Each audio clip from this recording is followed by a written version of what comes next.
Friends, welcome to सीको सी student. आज हम पढ़ेंगे सेक्शन नंबर 48। तो सेक्शन नंबर 48 बताता है कंप्यूटेशन ऑफ कैपिटल गेन। अब कैपिटल गेन हमारी कंप्यूटेशन कैसे होगी, हमें कैपिटल एसेट पता चल गया कि लॉन्ग टर्म कब होता है, शॉर्ट टर्म कब होता है, हमने लास्ट क्लास में सीखा था। अब हम सीखेंगे कि उसकी कंप्यूटेशन कैसे करनी है। सबसे पहले हम लेंगे फुल वैल्यू ऑफ कंसिडरेशन। जितनी भी वैल्यू ऑफ कंसिडरेशन आपको मिली है, जितनी भी मिलेगी या मिली है, मतलब उसकी फुल कंसिडरेशन कितनी है। हो सकता है आप रिसीव हाफ कर चुके हो या फुल कर चुके हो, या फिर आपको एक्रू है, तो फुल कंसिडरेशन हम इसमें लेंगे। माइनस में ट्रांसफर एक्सपेंस, जितने भी टाइप के आपके ट्रांसफर एक्सपेंसेस हुए हैं, किसी हो सकता है रजिस्ट्रेशन से रिलेटेड या फिर किसी और चीज़ से रिलेटेड, तो ट्रांसफर एक्सपेंसेस यहाँ पर सारे टाइप के माइनस हो जाएंगे। उसके बाद आएगा net consideration.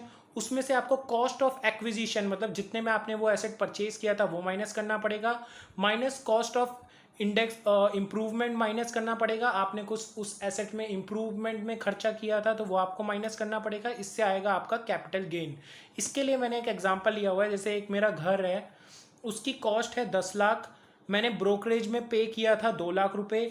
Total cost of acquisition हो गई मेरी 12 लाख रुपए, कि 10 लाख का खरीदा था, 2 लाख रुपए रजिस्ट्रेशन में दिए थे, ब्रोकरेज में दिए थे, बाकी चीज़ों में दिए थे। 12 लाख का मेरे को घर पड़ा था।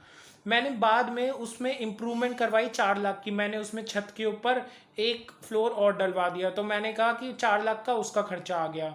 जब मैं सेल करने गया तो 50 लाख रुपए की सेल हुई और ब्रोकरेज पे करना पड़ा मुझे 1 लाख।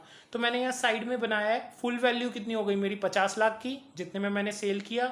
ट्रांसफर एक्सपेंसेस मेरे हो गए 1 लाख के, ब्रोकरेज मुझे पे करनी पड़ी 1 लाख रुपए, तो 49 लाख मेरी नेट कंसिडरेशन आ गई।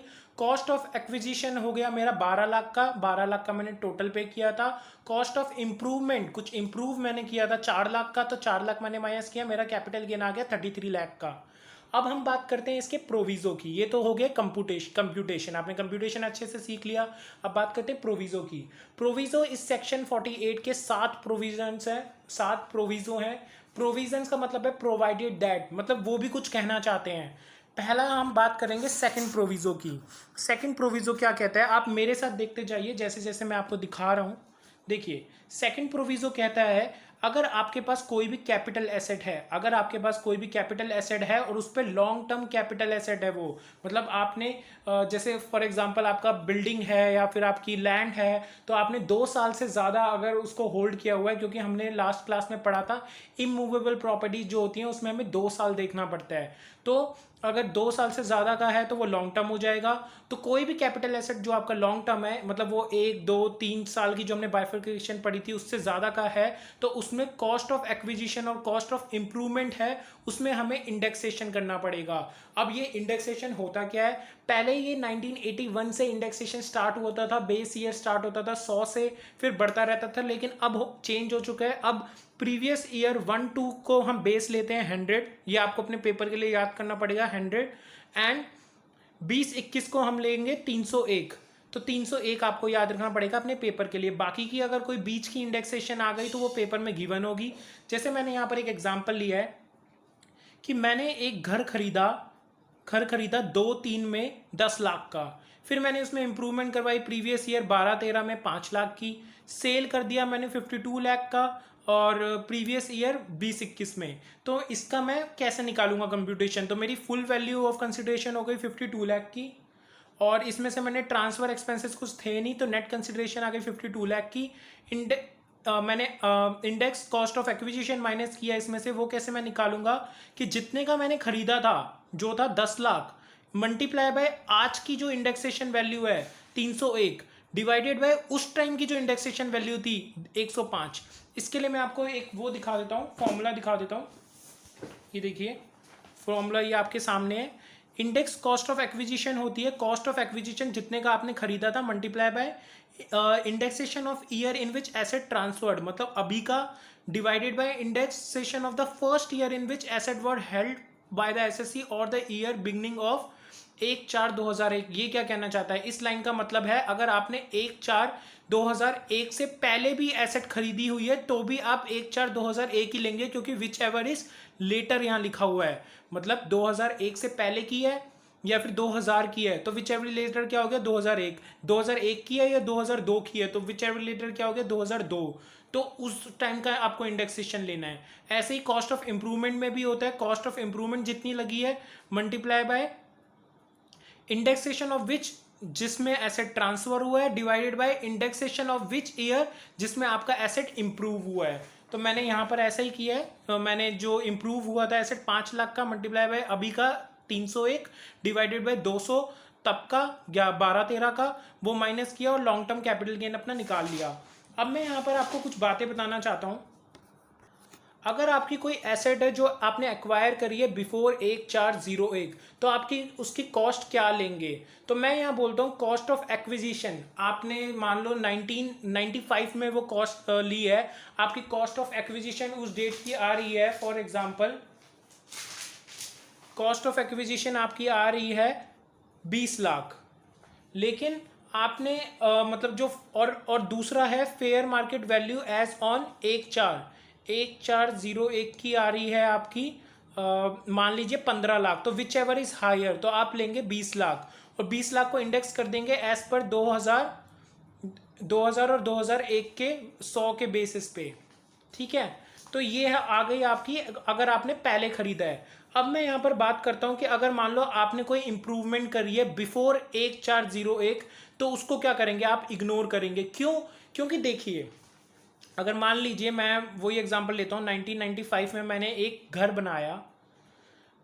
बनाया और उसकी कॉस्ट थी मेरी पड़ी 10 लाख की।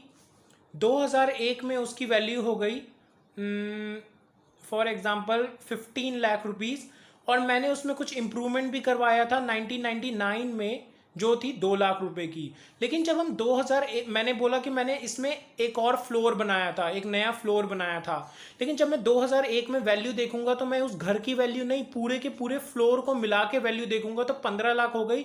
तो उसमें वो अपने आप ही आ गया, तो whichever higher is 15 lakh. इसलिए हम कॉस्ट ऑफ इंप्रूवमेंट जो 1/4/2001 से पहले का हुआ है उसको हम इग्नोर करके चलते हैं।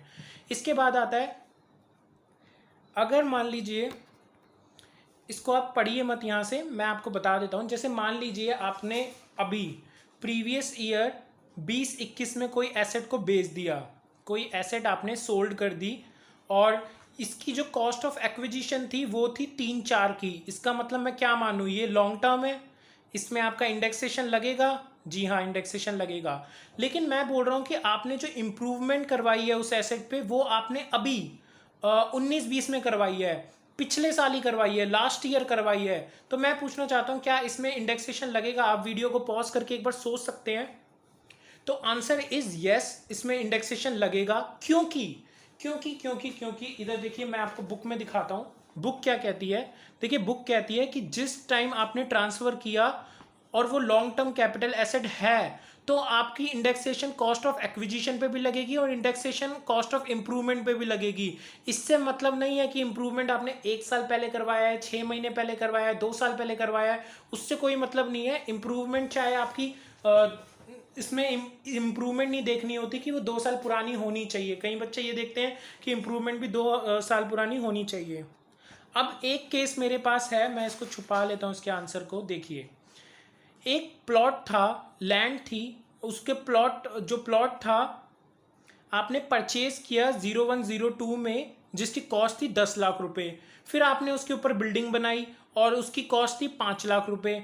उस प्रीवियस ईयर 19-20 में आपने वो बिल्डिंग बनाई, सेल कर दी 20-21 में 50 लाख की। अब ये केस चला, ये सचमुच का केस है, ये केस चला। क्वेश्चन ये आया कि हम इसको डिवाइड कैसे करें। क्या हम प्लॉट जो लैंड है वो 1-2 का है तो हम लॉन्ग टर्म मान के इस पूरे को लॉन्ग टर्म मान लें, या इसको सेपरेट कर दें? तो आंसर इज, सुप्रीम कोर्ट का इसमें जजमेंट आया, उसने बोला कि जो प्लॉट है उसको आप लॉन्ग टर्म कैपिटल गेन में लेंगे और बिल्डिंग को हम शॉर्ट टर्म कैपिटल गेन में लेंगे, क्योंकि 19-20 में ही बनी थी। इसको आप दोनों को सेपरेटली चार्ज करेंगे, सेपरेटली हम इनको कैपिटल गेन देखेंगे। और जो सेलिंग प्राइस है 50 लाख का, उसको भी हमें बाइफरकेट करना पड़ेगा, बिल्डिंग का अलग और अपना प्लॉट का अलग। प्लॉट मतलब लैंड।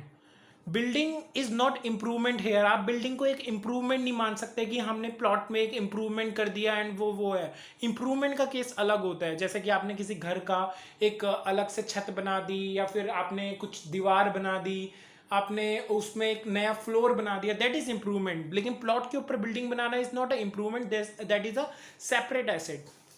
ओके, एक केस यहाँ पर और है, जैसे एक रिलायंस है, रिलायंस कंपनी है, उसका शेयर परचेज किया आपने 16/7/2019 को, सेल कर दिया 16/7/2020 को, तो क्या ये लॉन्ग टर्म है या शॉर्ट टर्म है? Please explain. क्योंकि जब लॉन्ग टर्म की हम बात करते हैं तो हम बोलते हैं more than 1 year in case of shares. Shares में तो मोर देन 1 ईयर होता है, तो मोर देन 1 ईयर होता है, क्या यहाँ पर मोर देन 1 ईयर हुआ? तो यहाँ पर भी बहुत फाइट चली थी, बहुत बातें हुई थी कि क्या होना चाहिए क्या नहीं होना चाहिए, तो ध्यान से सुनिए। सुप्रीम कोर्ट का sorry, high court, Delhi high court का जजमेंट आया, मैं लिख देता हूँ यहाँ पर, दिल्ली हाई कोर्ट का जजमेंट आया, उसने बोला देखो 16/7/19 से 15/7/20 तक 1 साल हो गया, लेकिन 16 तारीख को जो उसने बेचा है उसको हम एक एक्सटर्नल 1 डे देंगे। टाइम का इसमें कोई महत्व नहीं देखेंगे कि 12 बजे किया, 1 बजे किया, 2 बजे किया, टाइम का यहाँ कोई रेलिवेंस नहीं है, यहाँ पर डेट का रेलिवेंस है और इसको हम लॉन्ग टर्म मान लेंगे।